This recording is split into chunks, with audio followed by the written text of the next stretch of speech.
Hello everyone from Learning Academy Foundation, Andrea. Today I would like to show you about the English program for grade 5. The first section will be about spelling. The students will discover how to spell words that contain silent letters or unstressed vowels. They will learn how the letters A, O, U, G, H are pronounced differently depending on the word they are in and which words use which. They will find out how the should sound is used for descriptive words that can be spelled two ways, CIOUS and TIOUS.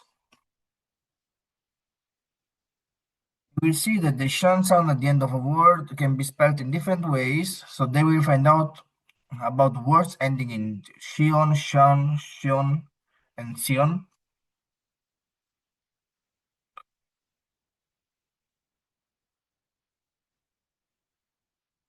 And at the end, they will be ready for LAF spelling quiz, so they will have a go and see if they can get a top score. After spelling, the next section will be about suffixes, where the students will find out how listening to the stress of the final syllable can help when adding suffixes to words. The next section will be about punctuation. Students will find out how a semicolon can replace a full stop between two sentences that share a theme. They will find out how to use hyphens to connect words and dashes to punctuate sentences. They will explore how an ellipsis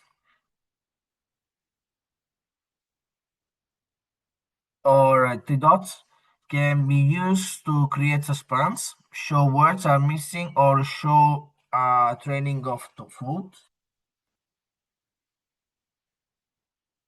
And also, they will say when can they use bullet points to break up information to make it easy to read. Students will also learn how to use brackets to add extra information to their writing. And finally, how to use brackets, dashes, and commas correctly when showing parentheses in their writing. After punctuation, the next section will be about grammar, where the students will learn how to use verbs to form the past, present, and future tense, how to make sure the subject of a sentence matches the verb correctly. They will see that pronouns take place of nouns in a sentence. Examples are him, her, and them. And also that an adverb tells them how something happens, like quickly and slowly. The students will also understand when the subject of a sentence isn't active, the verb is passive. So if they want to make a sentence active, the subject of the sentence should be doing something. And they will find out how modal verbs can be used in their writing. Beginning with grammar, the students will see that a preposition is a word that tells them where or when something is in relation to something else, like after, before, or on. They will understand that the subordinate conjunction joins two ideas or clauses in a sentence, while conjunctions are joining words, coordinating conjunctions join groups of words about similar things. They will also study that a relative clause starts with a relative pronoun, who, that, which, whose, where, when, and is often added to a sentence to define a noun. The students will also see that expanded noun phrases tell them more about the noun, so the reader will have more information. And what are fronted adverbials? when can they use them to replace adverbials. The next section after grammar will be sentences, where the students will learn about simple, compound, and complex sentences and writing in more detail. And they will see that a number of sentences grouped together are called a paragraph. So they are usually about one idea or theme. After sentences, the next section will be using the dictionary. So the students will revise what alphabetical order is and understand how to use a dictionary.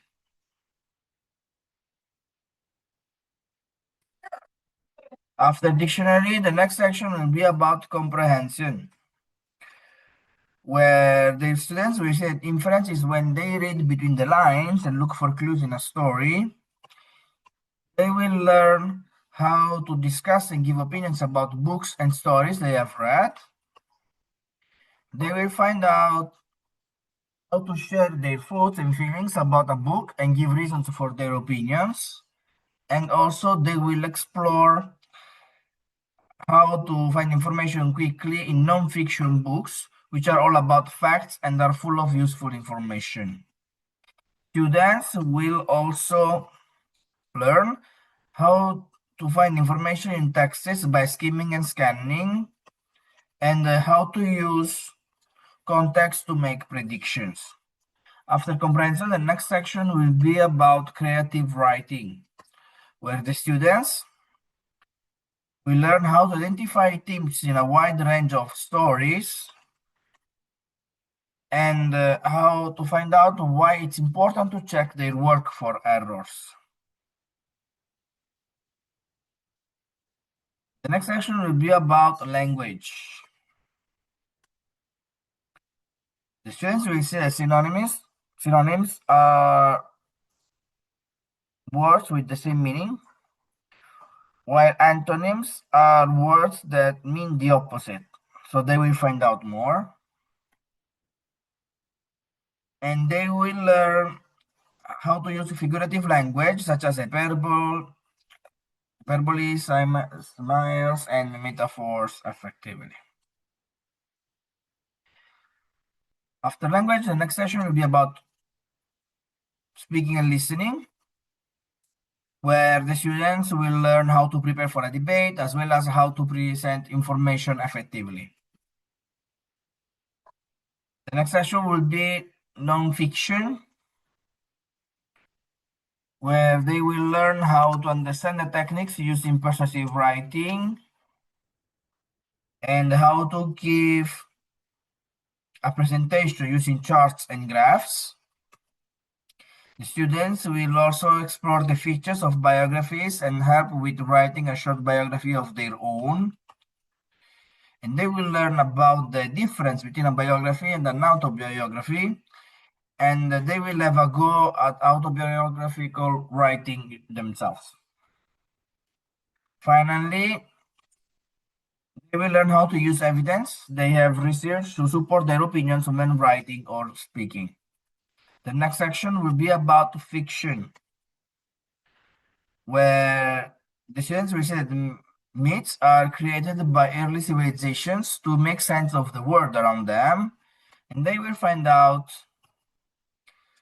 the stories of the Banshee vary between different, how the stories of the Banshee vary between different locations. We see that Robin Hood is a legend. Some of the characters in the story are based on people who did once exist, but parts of the story have been expanded.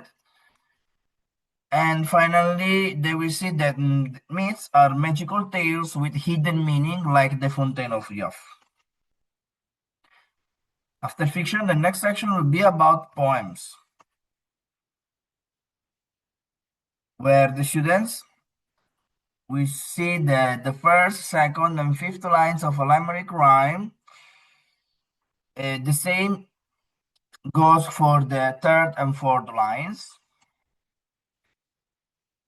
They will also explore how to use figurative language when writing poetry.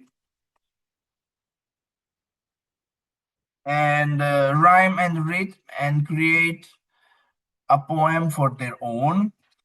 They will finally learn about the language and subjects used in poetry, as well as practicing performing a poem. After poems, the last section will be about plays, where the students will learn how to analyze Shakespeare's using Romeo and Juliet, The Tempest, with videos and activities, and To Have Tonight. That's all about English for grade 5. You can find the contacts below in the slides or in the description. Please contact me if you want to have private lessons online or on site, depends on where you are, where you want to have a lesson. And thank you so much for your attention, students and parents. See you next time. Bye.